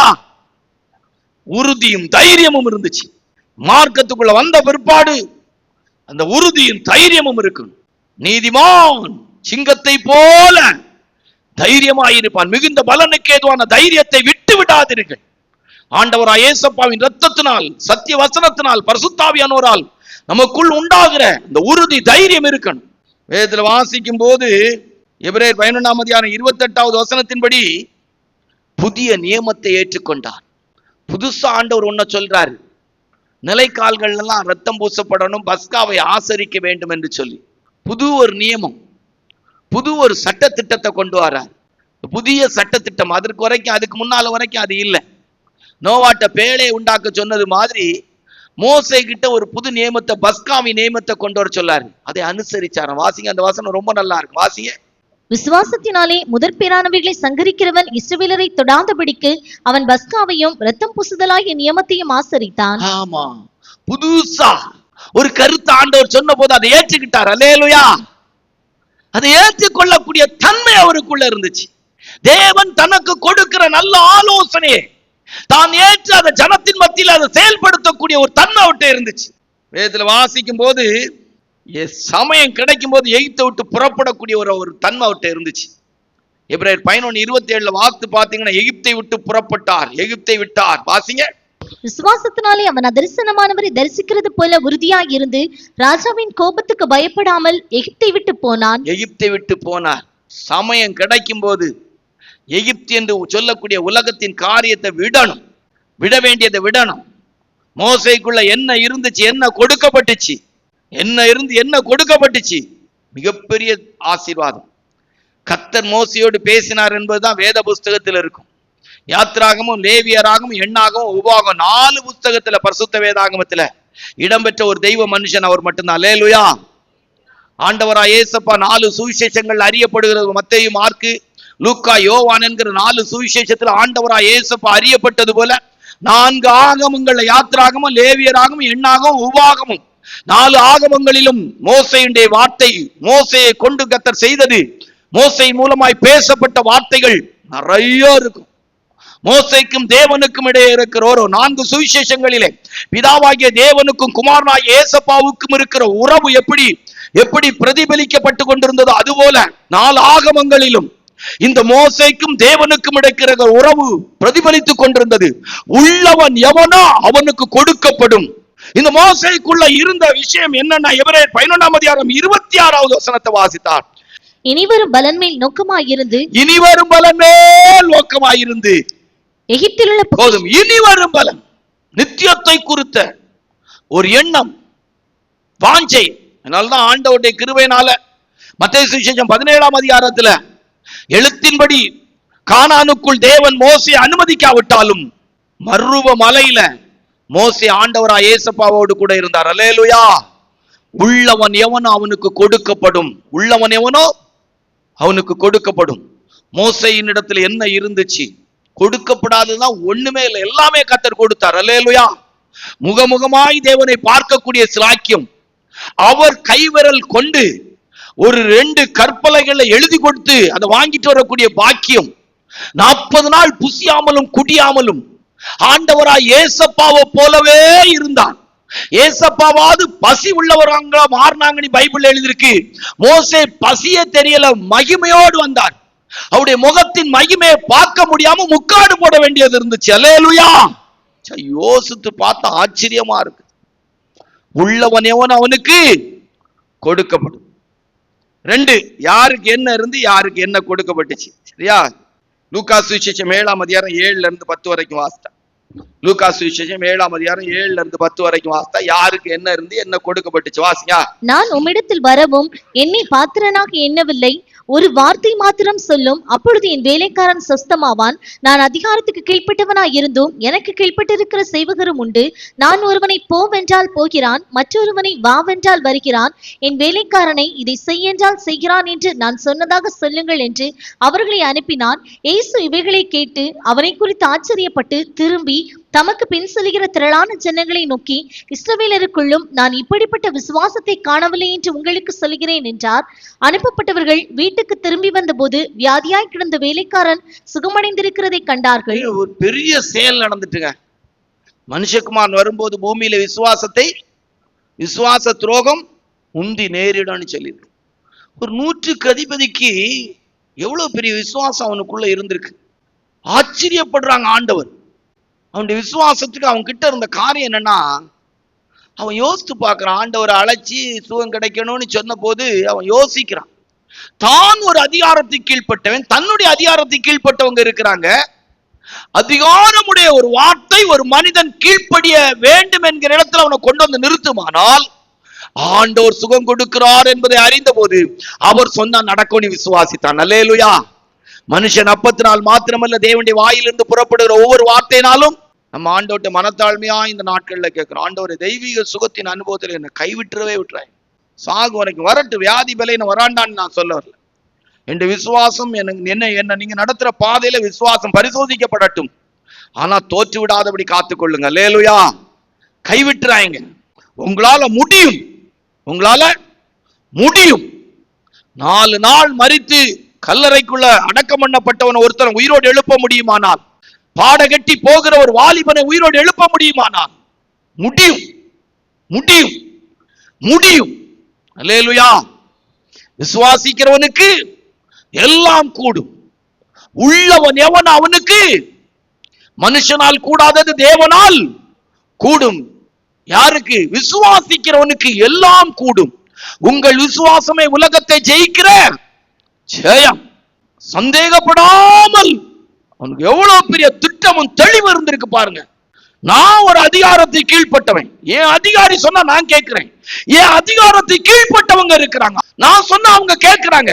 அப்ப ஆண்டவர் நீர் சொன்னா என் வேலைக்காரனுக்கு சுகமாகும். அல்லேலூயா. ஒரு வார்த்தை சொன்னா போதும். மனுஷன் அப்பத்தினால் மாத்திரமல்ல, தேவனுடைய வாயிலிருந்து புறப்படுகிற ஒவ்வொரு வார்த்தையினாலும் பிழைப்பான். ஒரு வார்த்தை என்ன ஒரு பெரிய நம்பிக்கை, என்ன ஒரு பெரிய விசுவாசம். ஆண்டவரே ஆச்சரியப்படுகிறார். இன்னைக்கு நம்ம சபையில இருக்கிற எல்லாரும் இதை சொல்ல முடியுமா? இதை கேட்கிற யாராவது எல்லாரும் சொல்ல முடியுமா? அப்படிப்பட்ட விசுவாசம் எனக்கு இருக்கு. ஒரு புறஜாதிய 100க்கு அதிபதிக்கு வார்த்தையின் வல்லமையை குறித்த ஒரு விசுவாசம் இருந்துச்சு. அந்த ஃபெய்த், வார்த்தையின் வல்லமை சொல்ற அழகம். அதிகாரத்தை கீழ்பட்டிருக்க, போனா வானா வாடா. இன்னைக்கு எத்தனை பேருக்கு பிரசங்கம் பண்ணலாங்க, உபதேசம் பேசலாம், நாங்க தான் அப்போஸ்தலன்னு சொல்லிக்கலாம். அப்போஸ்தலரா நடக்கிற அற்புதத்தை அடையாளத்தை செய்ய ஆள் இல்லையே. நாங்க தான் அப்போஸ்தலர் தொல்லிக்கலாம், குதிச்சுக்கலாம். அப்போஸ்தலரால் நடக்கிற அற்புதங்களை அடையாளங்களை செய்ய ஆள் இல்லையே. தேவனுடைய வார்த்தையின் பவர். அல்லேலூயா. ஆமா, அழகா சொல்றாங்க. எனக்கெல்லாம் இந்த நாட்கள் அதெல்லாம் யோசித்து பார்த்தா வெக்கமா இருக்கு. வெள்ளியும் பொன்னும் எங்களிடத்தில் இல்லை. இயேசு கிறிஸ்து நாமத்துல எழும்பி நட. நம்ம 4 நேரம் சொன்னா அவன் நின்றுட்டு இருக்க, உட்கார்ந்துருவான். கர்த்தருடைய பரிசுத்த நாமத்து மகிமை நெருங்கி வந்துட்டோம். அப்ப 2வது 100க்கு அதிபதி கிட்ட என்ன இருந்துன்னா விசுவாசம் இருந்துச்சு. உள்ளவனவன் அவனுக்கு தேவனுடைய வார்த்தை, ஒரு வார்த்தையினுடைய பவர், அதிகாரம் உள்ள வார்த்தையின் பவர் எப்படிப்பட்டதுங்கிறது அவனுக்கு தெரிஞ்சிருந்தது. அவனுடைய வேலைக்காரன் ஈஸியா சுகமாயிட்டான். இன்னைக்கு கர்த்தருடைய ஊழியர்கள் பிரசங்கம் பண்ணுவோம், நல்லா பேசுவோம், என்னமாய்ப்பட்டவங்களும் வாக்குலயே பிரசங்கம் பண்ணும், வேலை ஒண்ணு இல்லை. ரொம்ப கவனமா இருக்கணும். அல்லேலூயா. ஆமா. 1 சாமுவேல் புத்தகம் 17:34-35 வாசித்தா. 1 சாமுவேல் 17:34-35 வாசித்தா. தாவீதினிடத்தில் என்ன இருந்துச்சு, என்ன கொடுக்கப்பட்டுச்சு? வாசிங்க. தாவீது சவுலை பார்த்து, உம்முடைய அடியான் என் தகப்பனுடைய ஆடுகளை மேய்த்துக் கொண்டிருக்கிற போது ஒரு விசை ஒரு சிங்கமும் ஒரு விசை ஒரு கரடியும் வந்து மந்தையில் இருக்கிற ஒரு ஆட்டை பிடித்துக் கொண்டது. நான் அதை தொடர்ந்து போய் அதை அடித்து அதை அதன் வாய்க்கு தப்புவித்தேன். அது என்மேல் பாய்ந்த போது நான் அதன் தாடியை பிடித்து அதை அடித்து கொன்று போட்டேன்.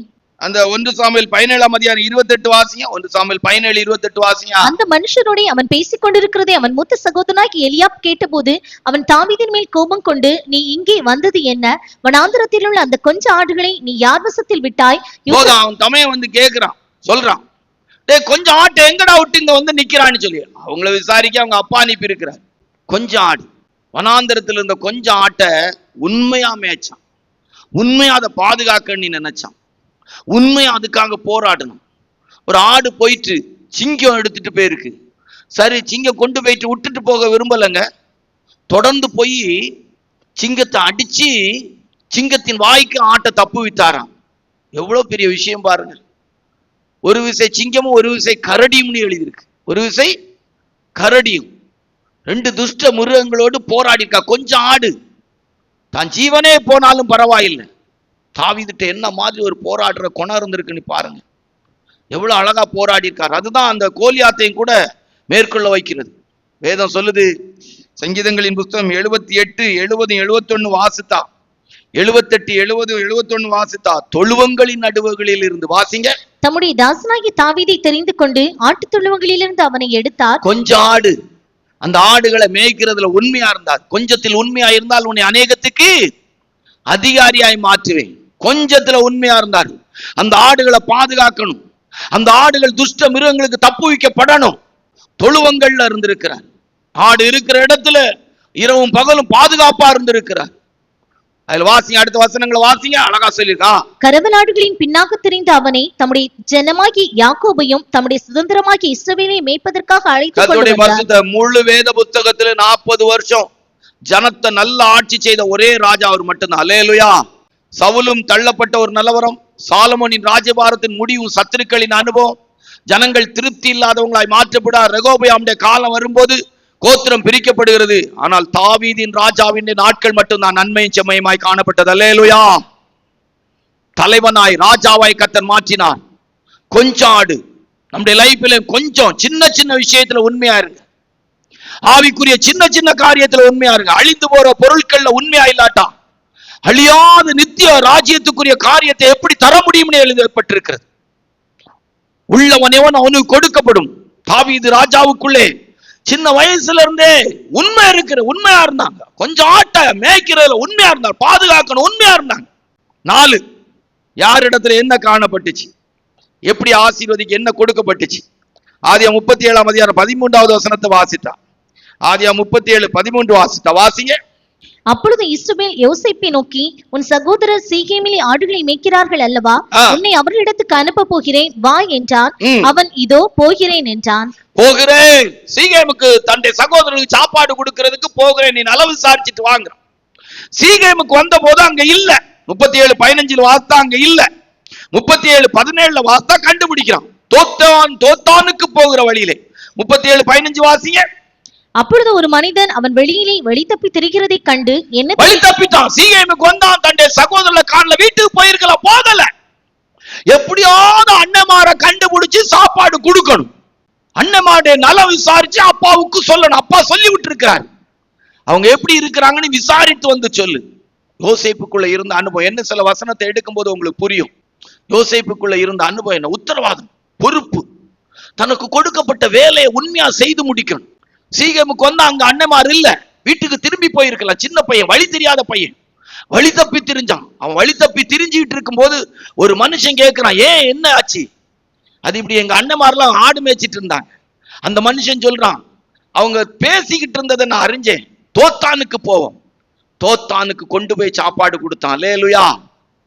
தன்னுடைய வேலையில உண்மை, உத்தரவாதம், பொறுப்புள்ளவனா நடந்தான். தன் வேலையில உண்மையா இருக்கிறவனை கண்டால் நீசருக்கு முன்பாக நில்லாமல் ராஜாக்களுக்கு முன்பாக நிற்பான். அல்லேலூயா. ஆமா, சின்ன சின்ன வேலையில உண்மையா இருக்கணும், உத்தரவாதமா இருக்கணும், பொறுப்பா இருக்கணும், உண்மை உள்ளவன். தன்னுடைய பொறுப்பு வேலையில உண்மையா இருந்தாங்க. வாசிப்போமா அடுத்த பகுதியை? ஆதியாகமம் 39:8-9 வாசிங்க. ஆதியாகமம் 39:8-9 வாசிங்க. அவனோ தன் எஜமானுடைய மனைவியின் சொல்லுக்கு இணங்காமல் அவளை நோக்கி, இதோ வீட்டிலே என்னிடத்தில் இருக்கிறவைகளில் யாதொன்றை குறித்தும் என் ஆண்டவன் விசாரியாமல் தமக்கு உண்டான எல்லாவற்றையும் என் கையில் ஒப்பித்திருக்கிறார். இந்த வீட்டிலே என்னிலும் பெரியவன் இல்லை. வேலையில போத்திபாருடைய மனைவி தப்பா நடக்க பிரயாசப்படும் போது கூட தனக்கு கொடுக்கப்பட்ட உத்தரவாதம், தன்னுடைய வேலையில, தன்னுடைய பொறுப்புல உண்மையும் உத்தரவாதம் உள்ளவனா இருந்தார்.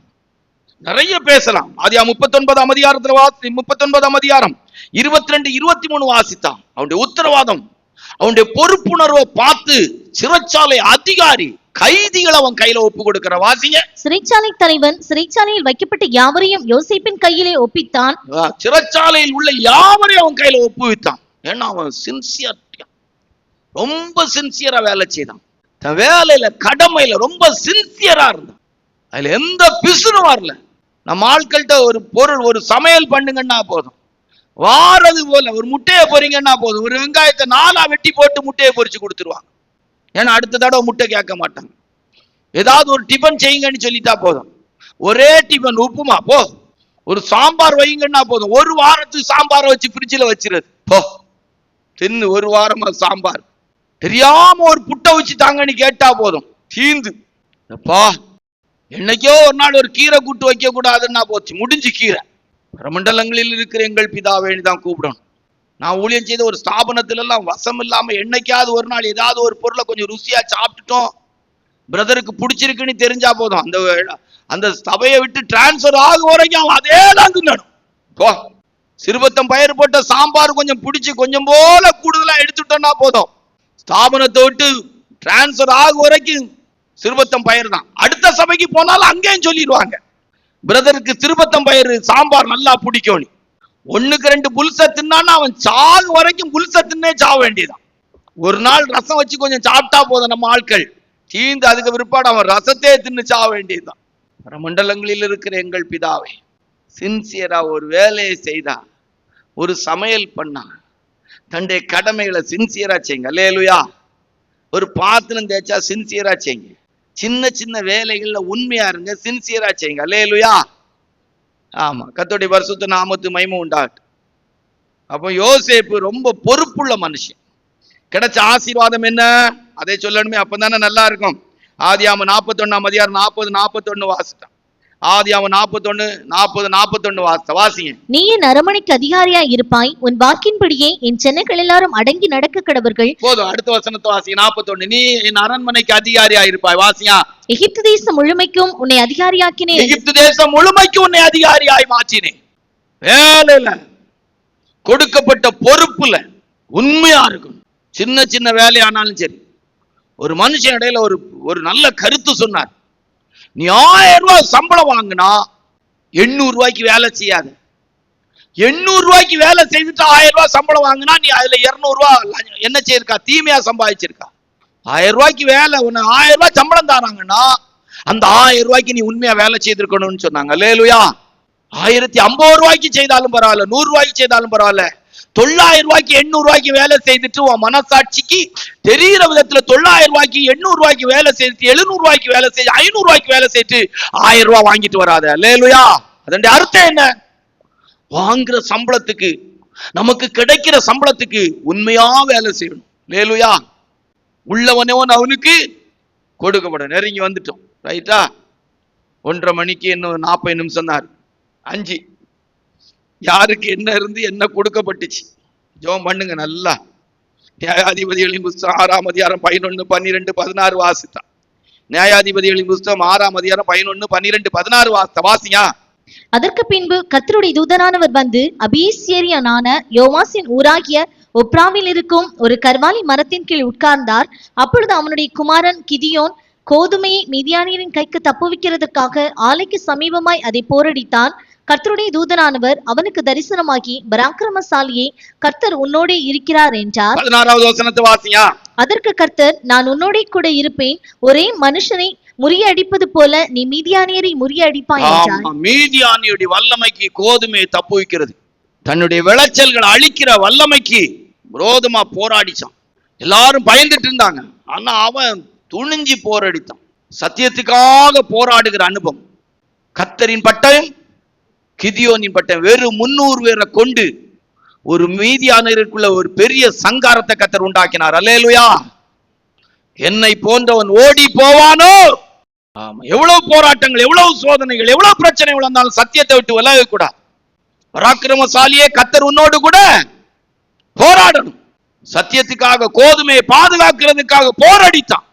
6ஆம் அதிகாரம் 1-4 வரைக்கும் வாசித்து பார்த்தா இன்னும் நல்ல அழகா சொல்லியிருக்கு. விளைச்சல்களை கெடுக்கிற வல்லமை மீதியானியுடைய வல்லமை. சத்தியத்தின்படி ஜீவிக்க முடியாதபடி ஒரு வல்லமை போராடிட்டு இருக்கு. கர்த்தருடைய பிள்ளைகளுக்கு விரோதமாய், சபைகளுக்கு விரோதமாய், ஊழியர்களுக்கு விரோதமாய் போராடணும். நல்ல போராட்டத்தை போராடினேன், ஓட்டத்தை முடித்தேன் என்று சொன்னது போல மனுஷனுக்கு குறிக்கப்பட்ட நாளளவும் போராட்டம் உண்டு. போராடித்தான் அப்படிங்கிறது தானியத்தை சேர்க்கிறதுக்காக. அது போல நமக்குள்ள ஒரு போராட்டம். பராக்கிரமசாலியை கர்த்தர் உன்னோடு கூட இருக்கிறார். போராடும், சத்தியத்துக்காக போராடும். சத்தியத்தை விட்டு கொடுத்துடக்கூடாது, சத்தியத்தை விட்டு விலகிடக்கூடாது, சத்தியத்துக்கு மாறா ஜீவிக்கிறதுக்கு இடம் கொடுத்துடக்கூடாது. இருக்கலாம் விளைச்சல்களை கெடுக்கிற வல்லமையில் இன்றைக்கு சபைகளுக்குள்ளே, ஸ்தாபனங்களுக்குள்ளே, உபதேசங்களுக்கு விரோதமாய், சத்தியத்துக்கு விரோதமாய் வல்லமைகள் போராடுது. ஒவ்வொரு சபைகளில் இருக்கிற ஊழியர்கள் என்று போராடிக்கணும். அல்லேலூயா. அப்பதான் கர்த்தர் கிதியோனை கொண்டு உண்டான ரட்சிப்பை போல பெரிய ரட்சிப்பை தருவார். கர்த்தரின் பட்டயம் கிதியோனின் பட்டயமாய் மாற்றப்பட்டது. சிம்பிளா அடிச்சு தூக்குனா, ஒரு மனுஷனை அடிக்கிறது போல நீ அடிச்சு மேற்கொள்ளுவாய். 6 5 தானே வந்திருக்கேன், என்ன 40 நிமிஷம் இருக்கு. கலாத்தியர் 1:13-14 வாசித்தா யாருக்குள்ள என்ன இருந்துச்சு? கலாத்தியர் 1:13-14 வாசிங்க. நான் யூத மார்க்கத்தில் இருந்தபோது என்னுடைய நடக்கையை குறித்து கேள்விப்பட்டிருப்பீர்கள். தேவனுடைய சபையை நான் மிகவும் துன்பப்படுத்தி அதை பாழாக்கி என் ஜனத்தாரில் என் வயதுள்ள அநேகரை பார்க்கிலும் யூத மார்க்கத்திலே தேறினவனாய், என் பிதாக்களுடைய பாரம்பரிய நியாயங்களுக்காக மிகவும் பக்தி வைராக்கியம் உள்ளவனாய், பிதாக்களின் பாரம்பரிய நியாயங்களுக்காக மிகவும் பக்தி வைராக்கியம் உள்ளவனாயிருந்தேன். ஒரு பாரம்பரியத்துக்காக வைராக்கியம் உள்ள பரிசுத்த பவுல் அவர்கள் சவுலாய் வாழ்ந்த போது ஒரு வைராக்கியம் இருந்துச்சு. அதே வைராக்கியம் உள்ள அவரை தெரிஞ்செடுத்து 2 கொரிந்தியர் 11:2 வசனத்தை வாசித்தா. 2 கொரிந்தியர் 11:2 வசனத்தை வாசித்தா. வாசிங்க. நான் உங்களை கற்புள்ள கன்னிகையாக கிறிஸ்தியனும் ஒரே புருஷனுக்கு ஒப்புக் கொடுக்க நியமித்தபடியால் உங்களுக்காக தெய்வ வைராக்கியமான வைராக்கியம். ஒரு காலத்துல பாரம்பரியத்துக்கு வைராக்கியம் இருந்துச்சு. கர்த்தர் அவனை கொண்டு வந்தது தேவனுக்கு ஏற்ற வைராக்கியம் உள்ள மனுஷன் உள்ளவனவன். அவனுக்கு 14 நிருபம் எழுதக்கூடிய சிலாக்கியம். அப்போஸ்தலர் நடவடிக்கைகள் 9:14 வசனத்துல சொல்றாங்க, ஆண்டவர் இயேசுப்பா அவன் நான் தெரிந்து கொண்ட பாத்திரம், அவன் நான் தெரிந்து கொண்ட பாத்திரம். இயேசுப்பா பூமியில இருக்கும்போது தெரிந்தெடுக்கப்பட்ட அப்போஸ்தலர்களை விட மிக சிறந்த அப்போஸ்தலர் யாருன்னா அப்போஸ்தலனாகிய பவுல் அவர்கள். அல்லேலூயா. ஒரு வைராக்கியம் இருந்துச்சு, பாரம்பரியத்துக்கு ஏதோ வைராக்கியம் இருந்துச்சு. அந்த வைராக்கியத்தை கர்த்தர் பார்த்து அவரை தெய்வீகமான வைராக்கியத்துக்கு ஏதுவாய் கர்த்தர் மாற்றினார். அல்லேலூயா. உள்ளவன் எவன் அவனுக்கு. சபைக்கு வரும்போது நமக்கு ஒரு வைராக்கியம், சத்தியத்துக்கான ஒரு வைராக்கியம் நமக்கு தேவை. தெய்வ ராஜ்யத்துக்கான ஒரு வைராக்கியம் தேவை. ஜீவியத்தில் அல்ல பிரதிஷ்டைக்கான ஒரு வைராக்கியம் தேவை. கர்த்தருடைய காரியங்களுக்காக நமக்கு ஒரு வைராக்கியம் தேவை. செத்த மீனா மாறிடக்கூடாது, செத்த திமிங்கலமா மாறிடக்கூடாது, கரை ஒதுங்கிறோம். வைராக்கியம் எலியாவுக்குள்ளெல்லாம் ஒரு வைராக்கியம் இருந்துச்சு, வெகு பக்தி வைராக்கியம். 7 யாருக்குள்ள என்ன இருந்துச்சு? எபிரேயர் 11:5 வசனத்தை வாசித்தார். எபிரேயர் 11:5 வசனத்தை வாசிங்க. விசுவாசத்தினாலே ஏனோக்கு மரணத்தை காணாதபடிக்கு எடுத்துக் கொள்ளப்பட்டான். தேவன் அவனை எடுத்துக்கொண்டபடியினாலே அவன் காணப்படாமற் போனான். அவன் தேவனுக்கு பிரியமானவன் என்று அவன் எடுத்துக்கொள்ளப்படுவதற்கு முன்னமே சாட்சி பெற்றான். ஆதியாகமம் 5:21-22 வாசித்தா. ஆதியாகமம் 5:21-22 வாசித்தா. அழகா சொல்லி இருக்கோம். தேவனோடு 300 வருஷம் சஞ்சரித்தான். கர்த்தர் அவனை எடுத்துக்கொண்டார். கர்த்தர் அவனை எடுத்துக்கொண்டார். ஏனோக்குள்ள என்ன இருந்துச்சு? கர்த்தருக்கு பிரியமாகிற வாழணும் என்கிற வாஞ்சையும் விருப்பம், அந்த வாழ்க்கையும் தேவனோடு சஞ்சரிக்கிற அனுபவம் இருந்துச்சு. கர்த்தர் அவனை எடுத்துக்கொண்டார். கர்த்தர் அவனை எடுத்துக்கொண்டார். வாசிங்க.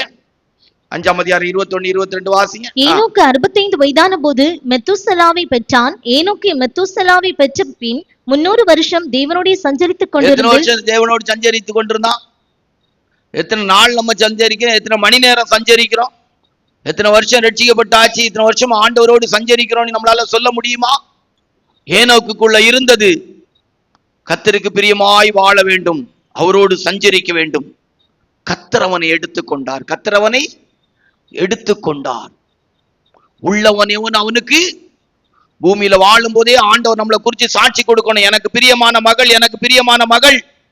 பரலோகத்திலே சாட்சியிடுகள் 3: பிதா, வார்த்தை, பரிசுத்த ஆவியானவர். தேவன் சாட்சி கொடுக்கிற வாழ்க்கை இருக்குமானால் தான் எடுத்துக்கொள்ளப்படுவோம். 1 தெசலோனிக்கேயரின் புத்தகத்தில் 4:23-24 வாசிக்கும் 16-17 வாசிக்கும் போது 1 தெசலோனிக்கேயரின் புத்தகம் 4:16-17 வாசிக்கும் போது வாசிங்க. ஏனெனில் கர்த்தர் தாமே ஆரவாரத்தோடும் பிரதான தூதனுடைய சத்தத்தோடும் தெய்வ எக்காலத்தோடும் வானத்திலிருந்து இறங்கி வருவார். அப்பொழுது கிறிஸ்துவுக்குள் மரித்தோர் முதலாவது எழுந்திருப்பார்கள். பின்பு உயிரோடு இருக்கும் நாமும் கர்த்தருக்கு எதிர்கொண்டு போக மேகங்கள் மேல் அவர்களோட கூட ஆகாயத்தில் எடுத்துக்கொள்ளப்படுவோம். தேவனுக்கு பிரியமானவர்கள் என்கிற அனுபவத்தில் ஜீவிக்கிற உள்ளவன் அவனுக்கு கொடுக்கப்படும். இல்லாதவனிடத்திலிருந்து உள்ளதும் கர்த்தருக்கு பிரியமாய் வாழ்கிறவர்கள் எடுத்துக்கொள்ளப்படுவார்கள். தேவனோடு சஞ்சரிக்கிறவர்கள் எடுத்துக்கொள்ளப்படுவார்கள். உள்ளவன் அவனுக்கு கொடுக்கப்படும். இல்லாதவனிடத்திலிருந்து உள்ளதும் யாரிடத்துல என்ன இருந்தது? மோசேக்குள்ளே தெய்வீகமான அனுபவத்துக்கான காரியங்கள் இருந்துச்சு. அநித்தியமானவைகளை வெறுத்தார், துன்பப்படுவதை தெரிந்து கொண்டார். 100க்கு அதிபதிக்குள்ளே விசுவாசம் இருந்துச்சு. வார்த்தையின் மேல் இருக்கிற விசுவாசம், அதிகாரம் உள்ள ஒரு வார்த்தை எவ்வளவு பவரா கிரிய செய்யும் அப்படின்னு அவர் தெரிஞ்சு வச்சிருந்தார்.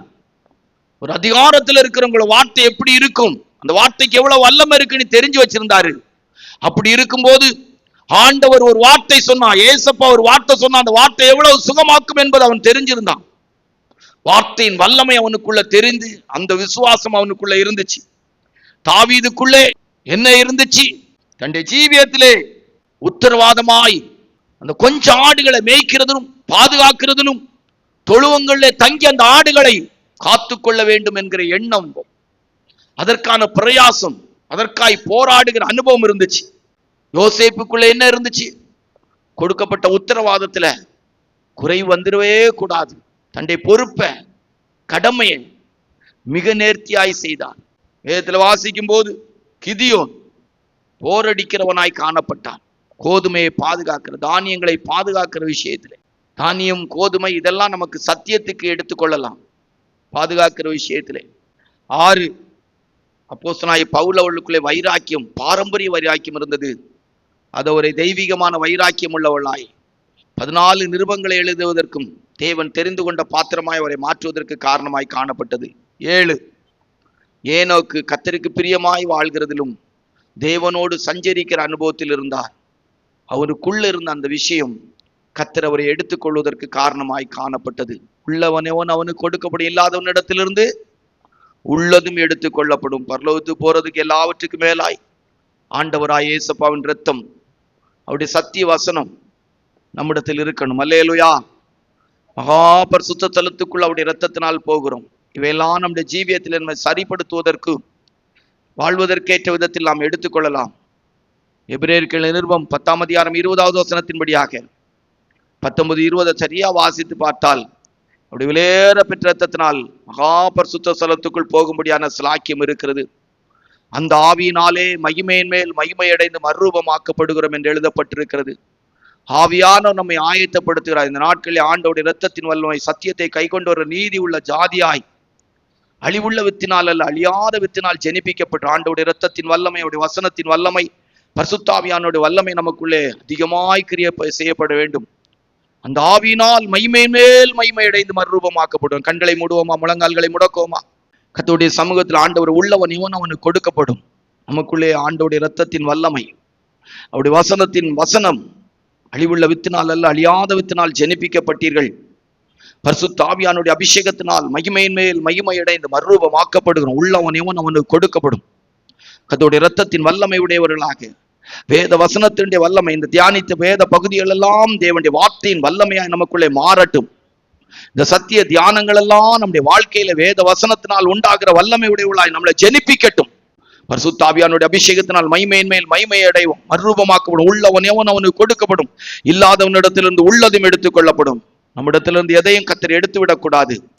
நாம் உள்ளவர்களாய் இன்னும் அதிகமான ஆசீர்வாதத்தோடு உண்மை உத்தமமான ஊழியக்காரனே என்று அழைக்கிற விதத்திலே ஜீவிப்போம். கர்த்தர் நம்மை ஆசீர்வதிப்பாராக. ஆமென்.